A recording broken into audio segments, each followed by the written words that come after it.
प्रिय पत्रकार साथियों, बिहार प्रदेश कांग्रेस कमेटी के सदाकत आश्रम के सभागार में आप लोगों का स्वागत है। आज हम अभिभूत हैं कि हमारे बीच इस देश की प्रखर और मुखर आवाज,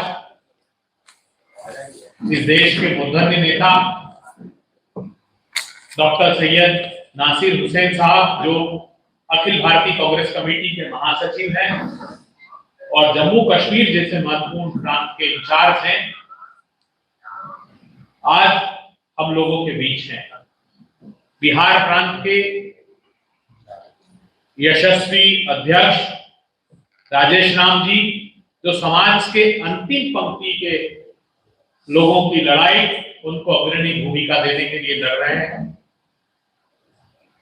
साथ में कम्युनिकेशन डिपार्टमेंट के हमारे राजेश राठौर जी, जो चेयरमैन है यहाँ, सौरभ जी, जो हमारे सोशल मीडिया के प्रमुख हैं, स्नेहा आशीष जी और पूर्व विधायक सुनीता देवी जी भी हम लोगों के बीच है। मैं आग्रह करता हूँ डॉक्टर सैयद नासिर हुसैन साहब से कि वे पत्रकार वार्ता को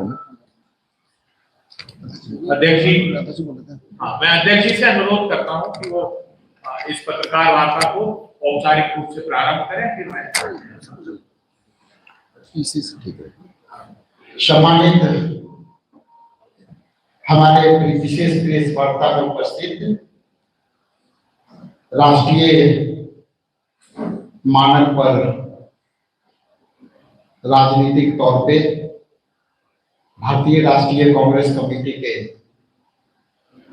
अखिल भारतीय महासचिव डॉक्टर नासिर हुसैन साहब और जम्मू कश्मीर के प्रभारी के तौर पर ये अपनी भूमिका निभा रहे हैं संगठनात्मक रूप से। सर्वप्रथम मैं इस सदाकत आश्रम के धरती पर मैं अभिवादन करता हूं, अभिनंदन करता हूं। इस मंच पर विराजमान हमारे जो देश के स्तर पर और बिहार को अपने योगदान देने वाले प्रवक्ता सम्मानित अभय दुबे जी, मंचासीन हमारे मीडिया के कार्य को संभाल रहे हैं राजेश राठौर जी, और हमारे महिला नेत्री पूर्व विधायिका सुनीता जी और सौरभ जी, और यहाँ उपस्थित इलेक्ट्रॉनिक्स मीडिया के, प्रिंट मीडिया के सभी सम्मानित लोग, मैं आपको भी अभिनंदन करता हूं, स्वागत करता हूं। मैं कोई खास ब्रीफ नहीं करूंगा, लेकिन एक आध बात कह करके मैं आगे की कड़ी में आदरणीय नासिर हुसैन साहब को भी आग्रह करूंगा। लेकिन जिस तरह से आप देख रहे हैं कि कानून पर कानून और लोगों को डराने वाली कानून, जनहित के विरोधी कानून, चाहे वो वक्फ बोर्ड हो, चाहे हाल में जो इलेक्शन कमीशन द्वारा जो लिया गया है, ये कानून जनहित के विरोध में है और हम लोग लगातार इसका प्रतिकार करते हैं। आगे में सभी विषयों पर हमारे नासिर हुसैन साहब आपसे वार्ता करेंगे। मैं बहुत ही विनम्रता से उनको माइक सौंप रहा हूं। बहुत बहुत धन्यवाद सर। नमस्कार। बिहार प्रदेश कांग्रेस कमेटी के अध्यक्ष श्री राजेश राम जी, एआईसीसी मीडिया विभाग के कोऑर्डिनेटर और सीनियर स्पोक्सपर्सन अभय दुबे जी, कम्युनिकेशन इंचार्ज बिहार प्रदेश कांग्रेस कमेटी के राजेश राठौर जी, पूर्व एमएलए सुनीता जी, सौरभ जी, स्नेहा आशीष जी और मीडिया के दोस्तों, आज मुझे लगता है कि दोपहर में दिग्विजय सिंह साहब एक प्रेस कॉन्फ्रेंस किए हैं, इसीलिए मैं बहुत लंबी प्रेस कॉन्फ्रेंस नहीं करूंगा। आज जैसा तमाम लोगों को पता है कि एक बड़ा विरोध प्रदर्शन गांधी मैदान में वक्फ एक्ट को लेके था। इस सिलसिले में काफी एमपीज देश भर से आए थे और कांग्रेस पार्टी के अध्यक्ष श्री मल्लिकार्जुन खड़गे साहब को और एलओपी श्री राहुल गांधी जी को भी इनविटेशन गया था। यहाँ के ऑर्गेनाइजर्स चाह रहे थे हमारे दोनों सीनियर लीडर्स आए, लेकिन क्योंकि राहुल गांधी जी विदेश में हैं और मल्लिकार्जुन खड़गे जी बैंगलोर में हैं, उन्होंने दोनों ने ही अपना मैसेज भेजा था। आज इस जो प्रोटेस्ट रैली थी, मुझे लगता है कि मैं तो पहली बार इतनी बड़ी रैली देखा हूँ। मैदान में जो खचाखच भरा हुआ था और उतने ही लोग बाहर भी थे, और वहां पर मल्लिकार्जुन खड़गे साहब का मैसेज हमारे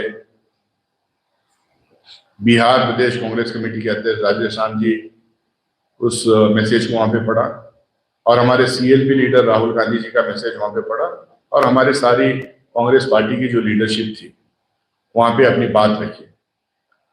बहुत सारे लोगों के दिमाग में बात आ रही होगी कि आखिरकार वक्फ बिल पास हो गई, एक्ट हो गया, तो अभी भी क्यों विरोध चल रहा है?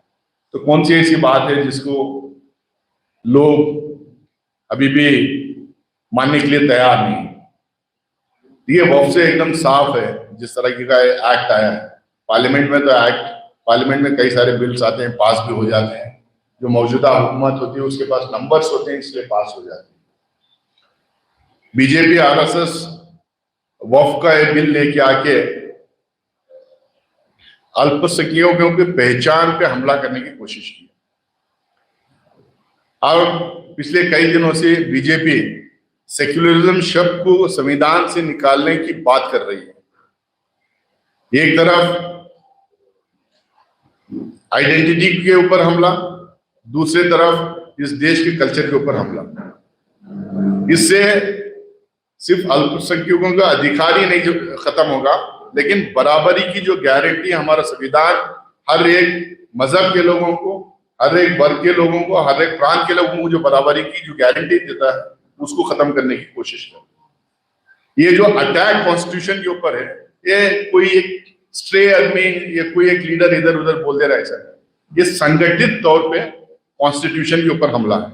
अगर मैं आपको याद दिलाऊं 2024 के चुनाव के टाइम पे 400 पार का नारा इन्होंने दिया था। सब सोच रहे थे कि ये 1984 का जो रिकॉर्ड था कांग्रेस पार्टी का, उसको पार करना चाह रही है भाजपा और एनडीए, लेकिन इनका जो हिडन एजेंडा था, ये कॉन्स्टिट्यूशन को बदलने की पूरी तैयारी कर लिए थे। देश की जनता के बीच में Congress party led India alliance इस बात को बार बार लेके गई, याद दिलाई कि ये संविधान को बदलना चाह रहे हैं, खत्म करना चाह रहे हैं, जिसके चलते उनको मेजोरिटी नहीं मिली। आज बैसाखी पे वो सरकार चला रहे हैं, लेकिन क्योंकि अब उनके पास ताकत नहीं है, नंबर्स नहीं है, पूरे कॉन्स्टिट्यूशन को बदल नहीं सकते, वो बिट्स एंड पीसेस में कॉन्स्टिट्यूशन में दिए गए जो प्रोविजंस हैं उसको अटैक करने की कोशिश कर रही है। तो आज बार बार डिबेट छेड़ने की कोशिश करते हैं। मैं अभी कल हमारे दुबे जी को बता रहा था, जब संविधान के ऊपर बहस चल रही थी लोकसभा और राज्यसभा में, सबसे बड़ी आपत्ति 2 अमेंडमेंट्स को लेके उनको थी। नरेंद्र मोदी जी को, उन्होंने भी वही आपत्ति जताई वहां पे। अमित शाह जी, नड्डा जी, राजनाथ सिंह जी, निर्मला सीतारामन जी, उनके सारे सीनियर लीडर थे। Amendment number 1, amendment number 42nd amendment. Amendment number 1 में क्या है? अमेंडमेंट नंबर 1 में रिजर्वेशंस दिया गया था। अमेंडमेंट नंबर 1 में लैंड रिफॉर्म्स एक्ट लाए गए थे। अमेंडमेंट नंबर 1 में गैग ऑर्डर था हेट स्पीचेस के खिलाफ में। तो अब इनको उससे आपत्ति इसलिए, परेशानी इसलिए क्योंकि ये रिजर्वेशन के खिलाफ है। ये नहीं चाहते कि लैंड रिफॉर्म्स हो, गरीबों को जमीन दिया जाए, जो जमीन दी गई थी उसके खिलाफ है, क्योंकि लैंड लॉर्डिज्म के फेवर में रहते हैं, जागीरदारी चलाना चाहते हैं, ऊंच नीच समाज में बरकरार रखना चाहते हैं। और हेट स्पीचेस आज जो चला रहे हैं, जो हेट्रेड फैला रहे हैं, जो नफरत फैला रहे हैं, इसके खिलाफ जब भी गैग ऑर्डर आ गया था। और दूसरी आपत्ति इनको थी कि अमेंडमेंट नंबर 42, उसमें क्या है, सेक्युलरिज्म और सोशलिज्म की बात। आज भी वही करेंगे, सेक्युलरिज्म शब्द हटाओ। ये नहीं चाहते कि देश धर्म निरपेक्षता के रास्ते पे चले, ये नहीं चाहते कि सबको बराबरी का हक हो, ये नहीं चाहते कि हमारी एक एगैलिटेरियन सोसाइटी यहाँ पे बने, सामंतवाद एक सोसाइटी समानता रहे समाज में, ये नहीं चाहते। तो इसीलिए जो लोग बार बार ये डिबेट छेड़ने की कोशिश करते हैं। वक्फ में क्या है, वक्फ में क्या ऐसे प्रोविजन है जो मुसलमानों के लिए बड़े उनको लग रहा है कि बहुत दिक्कत उनको उससे होगी। ये चाहते हैं कि इनकी एक परमानेंट वोट बैंक इस देश में बनी रहे, और क्योंकि ये डेवलपमेंट और प्रोग्रेस के मुद्दों को लेके चुनाव जीत नहीं सकते, ये चुनाव जीत ही नहीं सकते। इनका जो एजेंडा है, इनके जो मुद्दे हैं, क्योंकि डेवलपमेंट करवाना इनको आता ही नहीं। जितने वायदे आप 2014 से लेके अब तक नरेंद्र मोदी जी ने इस देश के साथ किए थे, मैं दोहराना नहीं चाहूंगा। 2022 का उनका लक्ष्य था, सबको घर मिल जाएगा, किसानों की आय दुगनी हो जाएगी, 2-2 करोड़ नौकरियां मिल जाएगी। 50 वायदे उन्होंने किए थे, वायदे पे उन्होंने खड़ा नहीं उतरा, पूरा नहीं कर पाए, और इसके बेसिस पे चुनाव जीत ही नहीं सके। इसीलिए हमेशा एक एक मुद्दा लेके आते हैं। वक्फ में एकदम साफ साजिश है कि परमानेंट जो है इनका वोट बैंक बन जाए। कैसा वोट बैंक बन जाएगा? ये बिल जिस दिन लागू हो जाएगी, पूरे प्रोविजंस इसमें हैं दंगे फसाद करवाने के। अब इन्होंने उठा के बोल दिया कि वक्फ बाय यूजर नहीं रहेगा। वक्फ बाय यूजर का मतलब क्या है? अब उनको ये पता नहीं। हम लोगों ने इस बात को वहां पे रखी थी पार्लियामेंट के अंदर, जेपीसी के अंदर। सिर्फ वक्फ बाय यूजर नहीं, इस देश के अंदर टेम्पल बाय यूजर भी है, चर्च बाय यूजर भी है, मठा बाय यूजर भी है, गुरुद्वारा बाय यूजर भी है। ये क्या है भाई? हमारा देश एक प्राचीन देश है।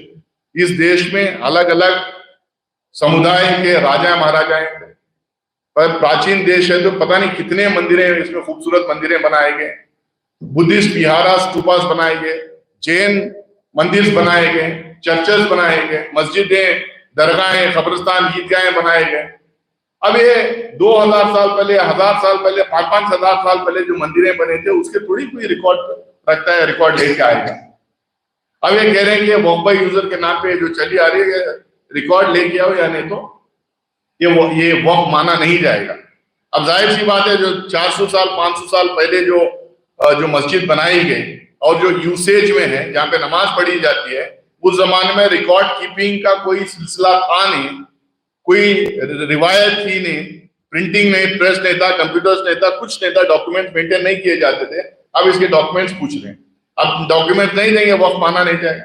जब वक्फ माना नहीं जाएगा तो इनके जो फ्रिंज एलिमेंट है जाके वहां पे कब्जा करने की कोशिश करेंगे, जो संबल में हुआ, जो ज्ञान पे व्यापी में करने की कोशिश कर रहे हैं। ये हर जगह खुदाई का काम कर देंगे, दंगे फसाद कर देंगे, और एक टाइम दंगा फसाद हो जाएगा तो किसको फायदा होता है आप लोगों को पता है। तो इसलिए अशांति कायम करना चाहते हैं। ये वक्फ बाय यूजर को लेके इसमें ये प्रॉब्लम क्रिएट किए हैं। इसमें हजारों की तादाद में ईदगाह, कब्रिस्तान, मदरसा, ये दरगाह, मस्जिदें जो है वक्फ बाय यूजर में रद्द हो जाएंगी। और दूसरा इन्होंने कहा कि डिस्ट्रिक्ट कलेक्टर को हम पूरा पावर दे देंगे कि डिस्ट्रिक्ट कलेक्टर तय करेगा कि अगर डिस्प्यूट किसी वक्फ प्रॉपर्टी में है तो क्या वक्फ की है कि गवर्नमेंट की है। ये मैं नहीं कह रहा हूं, इसी प्रदेश के शाहनवाज हुसैन जी जब 2013 में अमेंडमेंट हो रहे थे, उन्होंने कहा कि मैक्सिमम केसेस 80% केसेस वक्फ के जो है सरकार के खिलाफ है। सरकार का और वक्फ का झगड़ा है, हिंदू मुसलमान का झगड़ा है ही नहीं उसमें, या किसी और समुदाय के लोगों से झगड़ा ही नहीं उसमें। सरकार कहती कि अपना प्रॉपर्टी है, वक्फ कहती कि अपनी प्रॉपर्टी है। जब सरकार और वक्फ के बीच में झगड़ा है, डिस्ट्रिक्ट कलेक्टर जो सरकार का रिप्रेजेंटेटिव होता है डिस्ट्रिक्ट में, वो कैसा तय करेगा कि किसकी प्रॉपर्टी है। और वैसे भी जो है सिविल मामले में सुप्रीम कोर्ट का जजमेंट में, हाई कोर्ट का जजमेंट है कि डिस्ट्रिक्ट कलेक्टर तय नहीं कर सकता सिविल मैटर में कि जमीन किसकी है या किसकी नहीं है करके। Only a civil court can decide the title of the land. ये एकदम साफ सुप्रीम कोर्ट का जजमेंट इसमें। अब ये डीसी को लाके अब ये कह रहे हैं कि अब कोई एप्लीकेशन दे देगा कि वक्फ नहीं है तो डीसी इसको उठा के गवर्नमेंट की उसमें लिस्ट में डाल देगा, वक्फ माना नहीं जाएगा। अब एक डीसी आएगा, 2 डीसी आएंगे, जाते रहेंगे, सिलसिला चलते रहेगा। अब फ्रिंज एलिमेंट्स उनके जाएंगे, एक तो उधर झंडा गड़ा देंगे और दंगा फसाद करवा देंगे। इधर भी कुछ फ्रिंज होते हैं, उधर भी कुछ फ्रिंज होते हैं, झगड़े हो जाएंगे, परमानेंट वोट बैंक इनकी बन जाएगी। इस तरीके के कई चीजें हैं इसमें। अब जब ये सारा मामला आया जेपीसी में, और जेपीसी में एकदम डिटेल में इसमें विरोध हुआ, तो उनके मेंबर बिल का सपोर्ट किए, हम लोग अपोज किए। पार्लियामेंट में आया, पार्लियामेंट में इनको लग रहा था कि इंडिया गठबंधन के कई अलाइज जो है बिल के खिलाफ वोट करेंगे, लेकिन इंडिया अलायंस के सारे मेंबर्स सिर्फ ये बिल का विरोध नहीं किए, लेकिन उससे भी ज्यादा मेंबर्स लोकसभा में इस बिल का विरोध किए, और राज्यसभा में 3 पार्टियां वाईएसआरसीपी, बीआरएस और बीजेडी ये बिल का विरोध किए। हम लोग को जितना नंबर मिलना था उससे कई गुना ज्यादा नंबर हमारे पक्ष में पड़ा और बिल के विरोध में पड़ा। इसका मतलब है हिंदुस्तान से मेजॉरिटी ऑफ द पॉपुलेशन इस बिल का विरोध में थी। अब उनकी ये नंबर्स उनके पास से बिल पास हो गई। अब इसके बाद 2 ही तरीके होते हैं सर, लोग जाके अलग अलग पार्टीज, अलग अलग अग्रीव्ड पार्टीज सुप्रीम कोर्ट के दरवाजे खटखटाए, और दरवाजे खटखटाए तो जो सवाल हम जेपीसी में पूछे थे, जो सवाल हम लोकसभा राज्यसभा में पूछे थे, वही सवाल सुप्रीम कोर्ट भी इनसे पूछने लगी। अब जैसे सुप्रीम कोर्ट पूछने लगी, जवाब उनके वहां भी नहीं थे, जेपीसी में, पार्लियामेंट में भी नहीं था, यहाँ पे भी जवाब नहीं है। अब जब जवाब नहीं है, सरकार ये कह रही है कि जब एक बिल पास हो जाती है, इसको प्रिज्यूम करना चाहिए कि कॉन्स्टिट्यूशनल है। प्रिजेंटिव अप्रोच होना चाहिए, ये प्रिज्यूम होना चाहिए कि कॉन्स्टिट्यूशनल है। लेकिन इन लोगों को पता नहीं, बाबा साहेब भीमराव अंबेडकर साहब जो है ऐसे ही कॉन्स्टिट्यूशन नहीं बना दिए। उन्होंने कॉन्स्टिट्यूशन लिखने के टाइम पे, ड्राफ्ट करने के टाइम 150 से ज्यादा कॉन्स्टिट्यूशन पढ़ के उन्होंने ये कॉन्स्टिट्यूशन बनाया, कॉन्स्टिट्यूशन लिखा। उस टाइम पे उन्होंने साफ कहा था, ऐसा भी हो सकता है देश में जो है किसी भी एक पार्टी को ब्रूट मेजॉरिटी हो सकता है और वो अनकॉन्स्टिट्यूशनल बिल पास कर सकते हैं। तो इसीलिए उन्होंने कहा हमारी parliamentary democracy will work on the theory of separation of powers and checks and balances.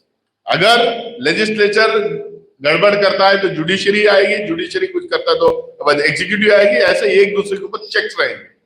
तो ये कह ही नहीं सकते कि सुप्रीम कोर्ट इसमें दखलंदाज नहीं कर सकती। अब सुप्रीम कोर्ट दखलंदाज कर रही है, सवाल पूछ रही है, और उम्मीद है कि सुप्रीम कोर्ट जो है इस बिल को रद्द करेगी। और दूसरा इन्होंने कहा कि हम इसलिए ये बिल लेके आए क्योंकि जो है 2013 से जब अमेंडमेंट पास हुए थे, 2013 जब यूपी की सरकार के और अमेंडमेंट आए थे, जब से लेके 2024 तक 116% वक्फ के प्रॉपर्टीज बढ़े हैं, 116%।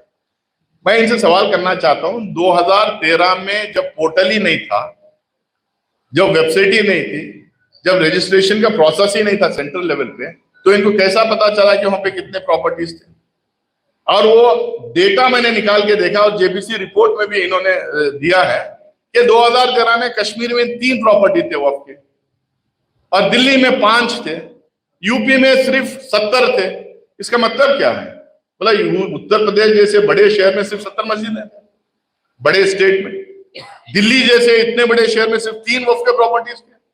इसका मतलब यह है जब रजिस्ट्रेशन प्रोसेस नहीं था, 2013 के अमेंडमेंट में पहली बार बोला गया कि इसको डिजिटाइज करके रजिस्ट्रेशन करना चाहिए। जब रजिस्ट्रेशन प्रोसेस 2013 में शुरू हुआ तो 2024 तक सारा रजिस्ट्रेशन हुआ, और इन्हीं के मंत्री मुख्तार अब्बास नकवी साहब ने कोर्ट में कहा, पार्लियामेंट में कहा और पब्लिक प्लेसेस में कहा कि 100% डिजिटाइजेशन हुआ।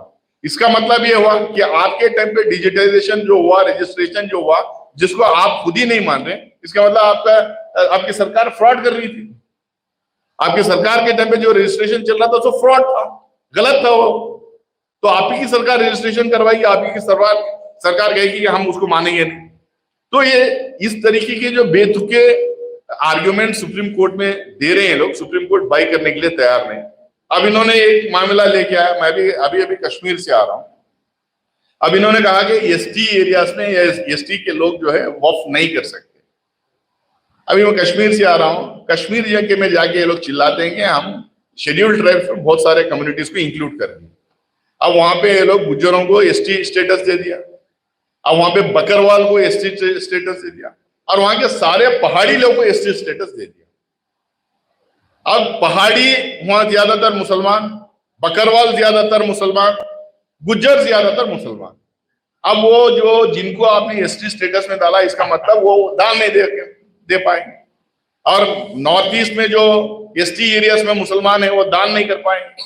मतलब जो एक एसेंशियल पार्ट है इस्लाम का, उसमें जो है वो प्रैक्टिस नहीं कर पाएंगे। अब ये नया एक मतलब हर टाइम जब सुप्रीम कोर्ट एक सवाल पूछती तो नए आर्ग्यूमेंट के साथ आते हैं। ये कह रहे हैं कि आप जो है एसेंशियल प्रैक्टिसेस में वक्फ नहीं है। वक्फ का मतलब क्या है? दान। हर धर्म में जो है एसेंशियल प्रैक्टिस है दान करना। कौन सा ऐसा धर्म दुनिया में जहां पे दान नहीं है? अब इसका मतलब हो गया कि मस्जिद गैर जरूरी है, दरगाह गैर जरूरी है, कब्रिस्तान गैर जरूरी है, ईदगाह गैर जरूरी है। इसका मतलब एक गैर जरूरी चीज है, वक्फ ही गैर जरूरी है। तो मुसलमान नमाज जहां पढ़ता उसे मस्जिद बनाएगा ना। तो ये बेतुके आर्गुमेंट जो लेके आ रहे, कोई बाय करने के लिए रेडी नहीं। इस देश की जनता भी जो है इसको इसके ऊपर पोलराइज हो नहीं रही। और ये बहुत सारे चीज इसमें बहुत सारे चीजें ऐसे हैं। अब जैसा और एक चीज इन्होंने लेके आया, ये सही आर्कियोलॉजिकल सर्वे ऑफ इंडिया जो है कोई प्रॉपर्टी को प्रोटेक्टेड मॉन्यूमेंट कर देती है तो उसको वक्फ नहीं माना जाएगा। हम तो उनको सिर्फ यही, कांग्रेस की तरफ से हम लोगों ने यही कहा, भाई आप मॉन्यूमेंट जो कोई पुरानी प्रॉपर्टी है तो उसको एएसआई की प्रोटेक्टेड मॉन्यूमेंट आप कर लीजिए, हमें कोई प्रॉब्लम नहीं, लेकिन उसका नेचर थोड़ी बदलेगा। अब अजंता एलोरा जो है केव्स है, यानी तो जहां से मैं आता हूँ बल्लारी में, वहां पे हम्पी में विरूपाक्षप्पा टेम्पल है, बहुत पुरानी कृष्ण देवराय समय विजयनगर एम्पायर के टाइम पे बनी गई। अब वो एएसआई में आप ले लीजिए, लेकिन वहां पूजा थोड़ी बंद कर सकते हैं। आप एएसआई में मस्जिद को ले लीजिए, मस्जिद में नमाज पढ़ना थोड़ी बंद कर सकते हैं। ये दरगाह है तो उसमें जियारत करवाना थोड़ी या फातिहा पढ़ना थोड़ी बंद करवा सकते हैं। तो इनको ना तो ये वक्फ एक्ट समझे ना वक्फ को समझे, सिर्फ पोलराइज करने के लिए इसमें कुछ कुछ चीजें इंसर्ट करके डिवाइड करने के लिए लेके आए। इस चीज को जो है हम लोगों ने पूरी तरह से जेपीसी में और पार्लियामेंट में इसके खिलाफ खड़े रहे। आज भी हम लोग इसके खिलाफ हैं। ऐसा नहीं कि जो है कोई भी बिल वापस नहीं ली जा सकती है। फार्म लॉस में मैंने भी एजिटेट किया था, हमारी पार्टी ने एजिटेशन स्टार्ट की थी पार्लियामेंट के अंदर। हम लोग सब सस्पेंड हुए थे। मैं नया एमपी था जब सस्पेंड हुआ था उसमें फार्म लॉस में। वहां से जो विरोध शुरू हुआ 14 महीने के बाद उनको they were compelled to take it back, वापस लेना पड़ा। सुप्रीम कोर्ट कई चीजें पहले स्टक डाउन कर दी है जो पार्लियामेंट ने पास की थी, खासकर एससी रिजर्वेशन वाला जो प्रमोशन वाला मामला था उसको की है। तो आज ये नीतीश कुमार जी, चिराग पासवान जी, जीतन मांझी जी, ये लोग सब बिल के सपोर्ट में खड़े रहे। आज भाजपा के लोग कह रहे हैं कि संविधान से ही उसको सेक्युलरिज्म वर्ड हटा दीजिए। और तो ये तो बिहारी सोच के खिलाफ है।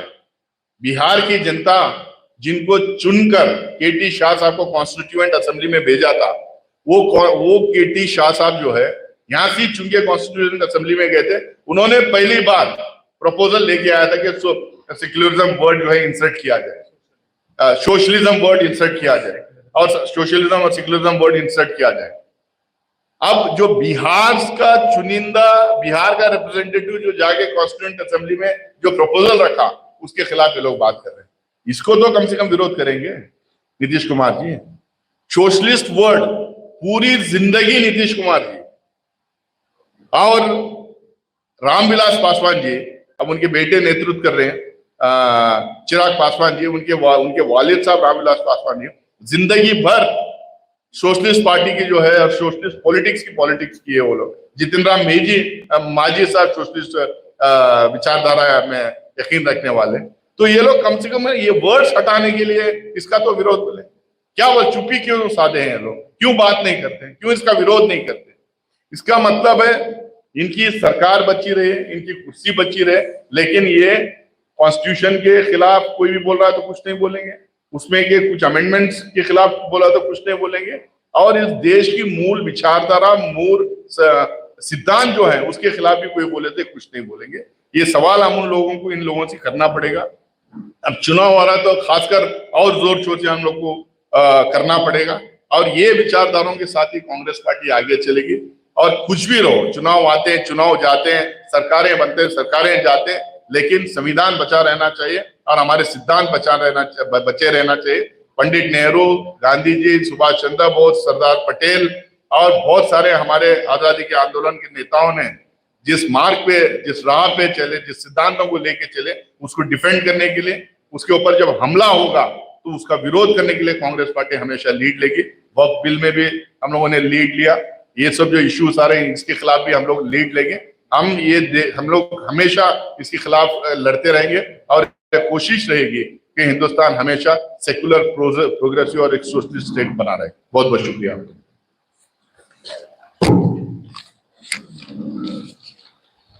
Thank you. इसी के साथ इस वार्ता समाप्त की जाती है। कोई सवाल आपके? सवाल तो है सर, जिन शब्दों की चर्चा कर रहे हैं सोशलिस्ट या कॉन्जर्वेटिव, तो ये तो मूलभूत संविधान में थे नहीं, तो बाद में इमरजेंसी के समय ऐड किया गया।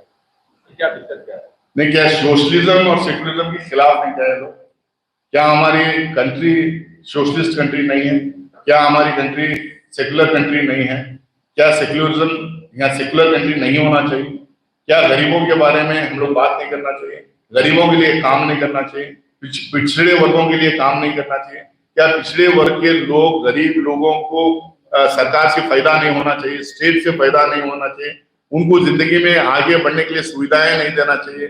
उनको तरक्की करने के लिए रुकावटें पैदा करना चाहिए? हमारा देश, हमारा सिविलाइजेशन, हमारा कल्चर अलग अलग समय पे अलग अलग मजहब आते रहे, रिलीजन्स आते रहे, रिलीजन्स में लोग जाते रहे, लेकिन हमेशा ये देश जो है सेकुलर क्रेडेंशियल्स पे, सेकुलर प्रिंसिपल्स पे चलता रहा। और सोशलिज्म हमारी कंट्री के लिए मस्ट है। जब तक गरीब रहेगा तो सोशलिस्ट पैटर्न सोसाइटी रहेगी। एक तो कास्ट के हिसाब से और दूसरा पॉवर्टी के हिसाब से सोशलिज्म हमारे लिए बहुत ही इम्पोर्टेंट है। सर, जब B.R. अम्बेडकर से पूछा गया कि हम सोशलिज्म वर्ड डालें, वो बोले थे कि ये कोई पार्टी का विचारधारा हो सकता है, लेकिन देश का विचारधारा नहीं। अम्बेडकर साहब और एक चीज भी बोले, शायद आप पढ़े नहीं, आपको व्हाट्सएप में जो बोला गया है वही आप सवाल पूछ रहे हैं। अम्बेडकर साहब ने बोला कि इस कॉन्स्टिट्यूशन के एक एक आर्टिकल में, एक एक अमेंडमेंट में, एक एक क्लॉजेस में जो है ये स्पिरिट ऑफ सोशलिज्म और सेकुलरिज्म ऑलरेडी है, और ये सेकुलर कंट्री ही हो सकती है और विद सोशलिज्म ही हम लोग आगे बढ़ सकते हैं, और वंचित वर्गों का सुधार और तरक्की सिर्फ सोशलिज्म से हो सकती है। ये कई आर्टिकल्स में जो है वो ऑलरेडी स्पिरिट है, लेकिन क्योंकि फिरका परस्त ताकतों को एक रास्ता मिल गया था कहने के लिए कि हम लोग एक तरीके की कंट्री बनाएंगे, तो ये वर्ड्स उसमें इंसर्ट करना जरूरी है।